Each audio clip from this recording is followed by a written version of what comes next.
You're watching South Asia Newsline, and here are the top stories we are tracking for you on Thursday, the 29th of June. High drama as Congress leader Rahul Gandhi visits India's violence-hit Manipur. Activists voice concern over persecution of ethnic minorities by Pakistan and China. And Muslims across South Asia celebrate Eid al-Adha.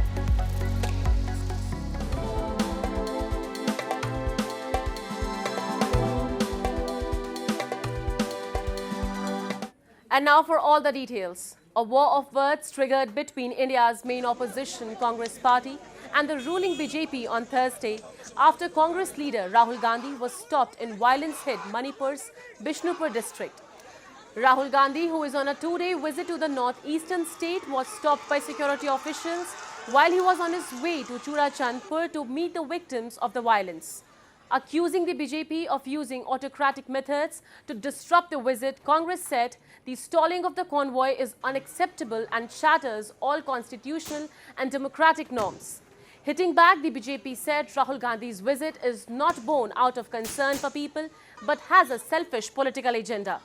The local police said the convoy was stopped due to security concerns and the Congress leader was asked to take a chopper instead of going by road.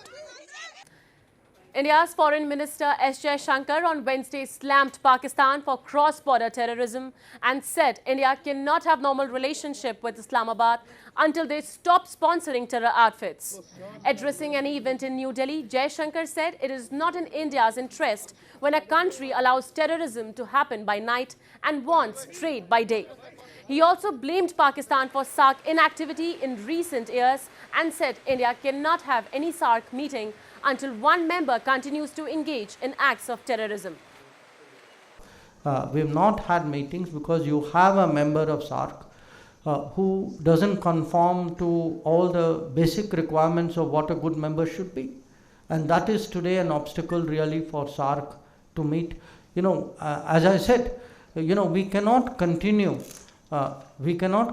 with acts of terrorism and say the cooperation will happen nevertheless.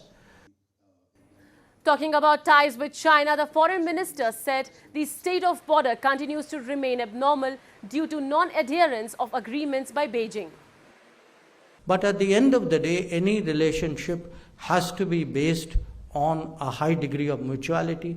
There has to be a respect for each other's interests, sensitivity for each other's interests, and there has to be an adherence to agreements which were reached between us. And it is that departure from what was agreed between us which is today at the heart of the difficult phase that we are passing through with China. And the bottom line there is, at the end of the day, the state of the border will determine the state of the relationship, and the state of the border today is still abnormal. Human rights activists gathered in Geneva this week to voice concern over the persecution of ethnic and religious minorities by Pakistan and China through systematic torture and discrimination. A report. Activists during an event in Geneva on Wednesday raised concern over the gross human rights violations by Pakistan against Baloch, Sindhi and the Pashtuns and against the Uyghur Muslims by China. They highlighted the systematic persecution of the ethnic and religious minorities in both the countries through draconian laws and their armed forces, while calling for immediate intervention by the international community. The Pashtun ethnic minority is systematically oppressed by Pakistan. In the last 20 years, under so-called war on terror, Pakistan has committed gross human rights violations, including enforced disappearances, extrajudicial killings, arbitrary detentions, and torture. Even, how can the religious and ethnic minorities can trust Pakistan, the state of Pakistan, in its military establishment, when even the Prime Minister of the former Prime Minister of Pakistan cannot file an FIR against the ISI officer who was involved in the attempted murder of that former Prime Minister. The activist also said that the China-Pakistan economic corridor that links Uyghur-populated Xinjiang to Gwadar port in Balochistan has brought death and destruction for the indigenous people. CPEC, China-Pakistan Economic Corridor, not only negative impact to the Uyghurs' life, also so many Baluchi people, Sindh people, and the Gilgit people, and the rest of them, a lot of people, destroys his daily life. But unfortunately, entire world silence. Meanwhile, human rights organization Amnesty International has called Afghanistan's de facto authorities to release Afghan educationist Matiullah Wesa. In a statement, the rights body said the continued detention of Wesa is a clear violation of the rights of freedom of expression and peaceful assembly. Matiullah Wesa, a prominent advocate for girls' right to education, was arrested in March by Taliban forces, accusing him of illegal activities. Since seizing power in 2021, the Taliban administration has barred most girls from high school and women from universities. Taliban officials have said they respect women's rights in line with a strict interpretation of the Islamic law. Sri Lanka announced a restructuring plan for its massive domestic debt on Thursday to meet targets set by the IMF and aim to turn around its crisis-hit economy.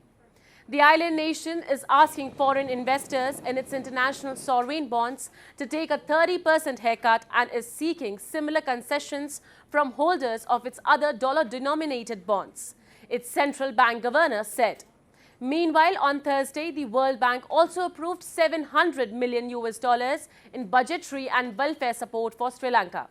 The framework will cover part of the country's $46.9 billion domestic debt, reports suggest. The restructuring program will be presented to Parliament on Saturday for approval. The Supreme Court of Nepal on Wednesday issued an interim order directing the government to register marriages of homosexual couples. The top court has directed the authorities to submit a written response pertaining legal framework for the registration of same-sex marriages. The decision from the apex court came after a LGBT right organization in Nepal, Blue Diamond Society, challenged the existing provisions for marriage registration, terming them as obstacles for same-sex couples. In 2008, Nepal's Supreme Court had allowed sexual minorities to marry, but the civil court didn't approve the same-sex marriage. Muslims across the Indian subcontinent celebrated Eid al-Adha by offering mass prayers on Thursday. A huge crowd of devotees was witnessed for prayers at the Mughal-era Jama Masjid in Indian capital New Delhi and at the Taj Mahal in Agra. They later exchanged greetings by hugging and wishing one another on the occasion. One of the Islam's two main festivals, Eid al-Adha, marks the climax of the annual Hajj pilgrimage. The festival is mainly known for slaughtering of goats and other livestock to commemorate the willingness of Ibrahim to sacrifice his son on God's command. Today's Eid is the celebration of sacrifices made by our past generation. This is a big learning for our generation and the future generations. Similar scenes were witnessed in neighboring Nepal and Pakistan, where thousands of Muslims gathered for mass prayers and remembered Prophet Ibrahim's sacrifice.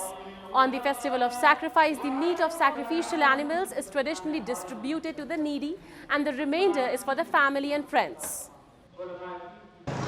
हर साल कुर्बानी करते हैं, इसमें हमारा फ़र्ज़ है कि एक हिस्सा गरीबों के लिए निकालें, क्योंकि वो साल साल गोश्त से बेचारे महरूम रहते हैं। तो हमारा ये फ़र्ज़ है कि हर साल अपनी कुर्बानी में से एक हिस्सा गरीबों को दे दें, ताकि उनकी दुआएं हम ले सकें। That's all in tonight's edition. We will see you same time tomorrow. Good night.